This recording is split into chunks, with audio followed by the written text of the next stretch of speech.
నేను జర్నలిజంలో చాలా డిస్టర్బింగ్ వీడియోస్ చూశాను. కానీ ఈరోజు చూసిన వీడియో మాత్రం లాస్ట్ కపుల్ ఆఫ్ ఇయర్స్లో నేను చూసిన అత్యంత షేమ్ఫుల్ వీడియోల్లో ఒకటని చెప్పాలి. ఎందుకంటే ఇది కేవలం ఒక సెలబ్రేషన్ వీడియో మాత్రమే కాదు, ఇది మన దేశ జ్యుడిషియరీకి చెంప దెబ్బలా నాకు కనిపించింది. విషయం ఏంటంటే అనీష్ అవధియా, అశ్విని కోస్టా పూణేలో జరిగిన పోషాకార్ యాక్సిడెంట్లో చనిపోయారు. దీంతో రెండు కుటుంబాలు శాశ్వతంగా చీకట్లోకి వెళ్ళిపోయాయి. పిల్లలను కోల్పోయిన పేరెంట్స్ తల్లడిల్లిపోతున్నారు. అదే కేసుతో సంబంధం ఉన్న కుటుంబం ఇప్పుడు బెయిల్ వచ్చిందని డ్యాన్స్ చేస్తుంది. కరెన్సీ నోట్ల దండలు వేసుకుని సెలబ్రేట్ చేస్తుంది. వీళ్ళేమైనా ఎన్నికల్లో గెలిచారా? కోర్టు వీళ్ళని నిర్దోషులని ప్రకటించిందా? అసలు వీరిలో ఒక్క క్షణం కూడా పశ్చాత్తాపం కనిపించడం లేదు. గిల్టీనెస్ మచ్చుక కూడా లేదు.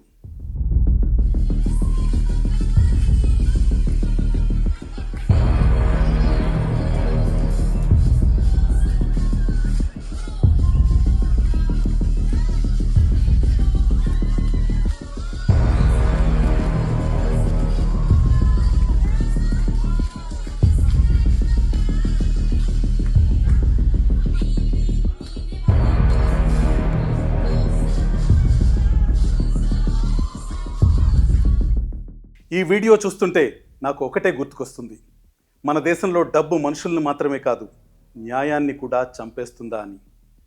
మీరు ఈ వీడియో ఒక్కసారి సరిగ్గా చూడండి, సెలబ్రేషన్స్ అబ్జర్వ్ చేయండి, వారిలో ఆ కాన్ఫిడెన్స్ని గమనించండి. ఈరోజు రాత్రి అనీష్, అశ్విని పేరెంట్స్ ఎలాంటి స్థితిలో ఉండి ఉంటారు?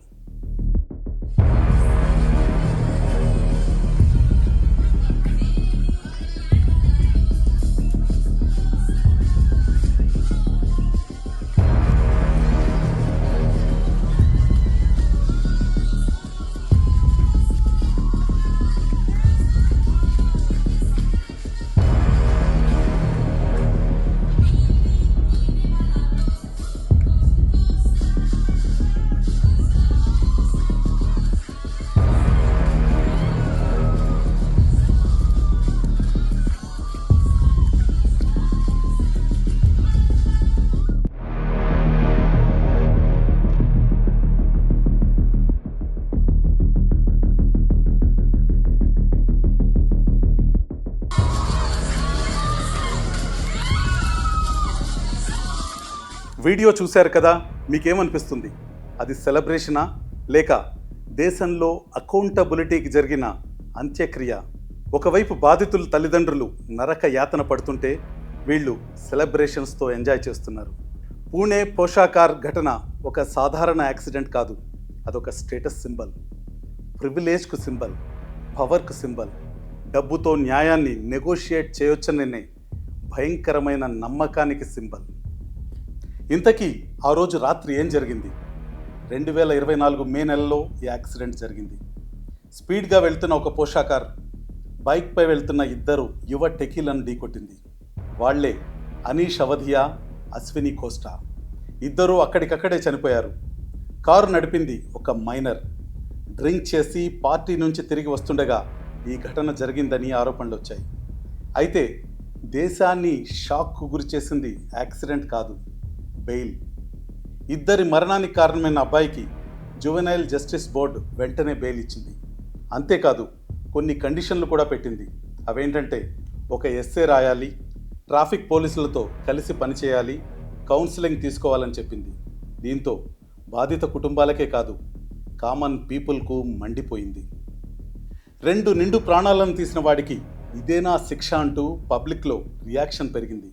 దీంతో సిస్టమ్ మళ్ళీ రెస్పాండ్ అయింది. మైనర్ను అబ్జర్వేషన్ హోమ్కు పంపించారు. మళ్ళీ ఎంక్వైరీ స్టార్ట్ చేశారు. అక్కడి నుంచే కేసులో ట్విస్టులు మొదలయ్యాయి.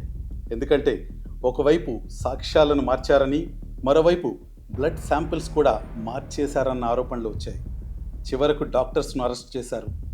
అప్పుడే పొలిటికల్ పవర్ కూడా ఎంటర్ అయింది. ఎన్సీపీ లీడర్ సునీల్ టింగ్రే పోలీస్ స్టేషన్కు వెళ్ళిన ఘటన అప్పట్లో పెద్ద చర్చకు దారితీసింది. మైనర్ అబ్బాయి కుటుంబాన్ని కాపాడే ప్రయత్నం జరిగిందని విమర్శకులు ఆరోపించారు. ఎందుకంటే అది కేవలం రోడ్డు ప్రమాదం కాదు, డబ్బున్న వాళ్ళు ఏమైనా చేయగలరా అనే ప్రశ్న స్పష్టంగా ప్రజల మనసుల్లో తలెత్తింది. నిజం చెప్పాలంటే ఈ కేసులో ఇప్పుడు డిస్టర్బింగ్ మ్యాటర్ యాక్సిడెంట్ కూడా కాదు, ఈ సెలబ్రేషన్సే. ఇలాంటివే మన సైకాలజీని బయటపెడతాయి, ఒరిజినల్ బిహేవియర్ను ఎక్స్పోజ్ చేస్తాయి. ఈ డ్యాన్సులు చూసిన తర్వాతే జస్టిస్పై పబ్లిక్ రగిలిపోతున్నారు.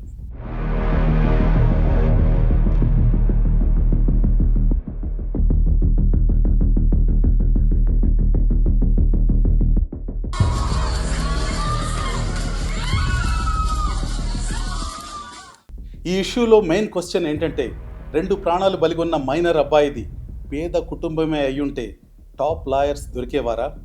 ఇంత త్వరగా బెయిల్ వచ్చేదా? పొలిటికల్ యాక్సెస్ ఉండేదా? నేరేటివ్ మేనేజ్మెంట్ జరిగేదా? ఈ ప్రశ్నలు జనం అడుగుతున్నారు. అందుకే ఈ కేసు దేశాన్ని ఎమోషనల్గా హర్ట్ చేస్తోంది.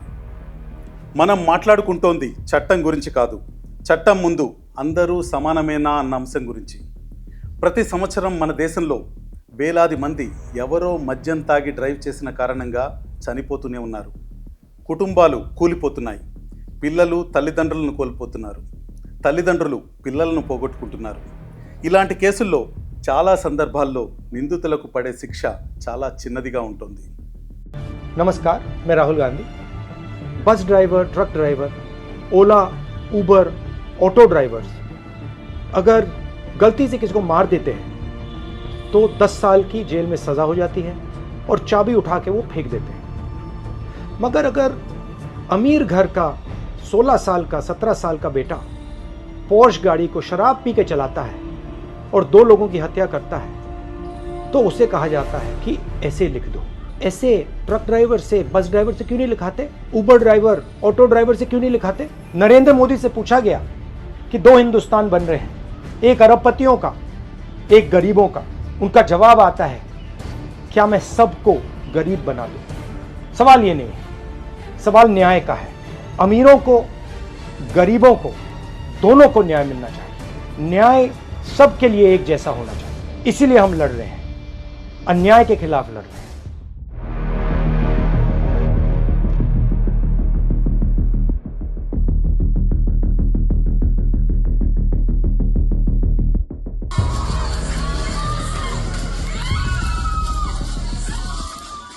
అదే అమెరికాలో అయితే డ్రంక్ అండ్ డ్రైవ్ వల్ల ఎవరైనా చనిపోతే అందుకు కారణమైన వారికి దశాబ్దాల పాటు జైలు శిక్ష పడుతుంది.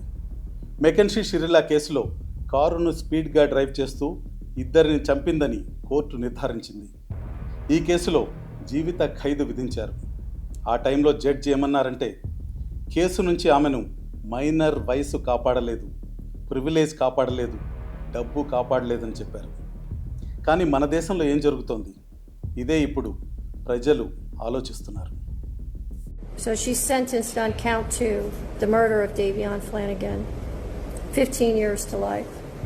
She's sentenced on count 1, the murder of Dominic Russo, 15 years to life, to be served concurrent to each other with credit for time served.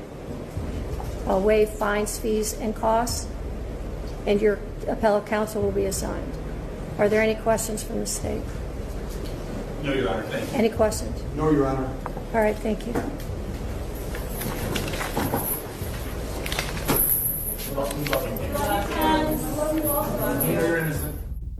అసలు విషాదం ఏంటంటే, డబ్బున్న వాళ్ళు ఎలాంటి చట్టాల నుంచైనా తప్పించుకోగలరు. వారి దెబ్బకు సిస్టమ్ కూడా స్లో అయిపోతుంది, ఇన్ఫ్లుయెన్స్ పెరుగుతుంది, పబ్లిక్ అవుట్రేజ్ తగ్గిపోతుంది. బాధితులకు మాత్రం బాధ మిగులుతుంది. ఇది కరప్షన్ కంటే పెద్ద ప్రమాదకారి. అనీష్ అవధియా, అశ్విని కోస్టా, ఈ 2 పేర్లు మాత్రం గుర్తుంచుకోండి. ఎందుకంటే ఇలాంటి ఘటనల్లో మనం కూడా బాధితులను మర్చిపోతాం. చట్టం గురించి మాట్లాడతాం, బెయిల్ గురించి డిబేట్ చేస్తాం, పాలిటిక్స్ గురించి కూడా చర్చ చేస్తాం. కానీ తిరిగి రాని 2 మనుషుల గురించి మర్చిపోతాం. ఎక్కడో ఒక చోట ఇంకా వారి తల్లిదండ్రులు ఏడుస్తున్నారు, బతకటానికి ప్రయత్నిస్తున్నారు, మర్చిపోవటానికి ప్రయత్నిస్తున్నారు. సేమ్ టైం ఇక్కడ సెలబ్రేషన్స్ మాత్రం జరుగుతున్నాయి. ఈ సెలబ్రేషన్స్ మన జస్టిస్ సిస్టమ్ పతనానికి పరాకాష్ఠగా నాకు అనిపిస్తుంది.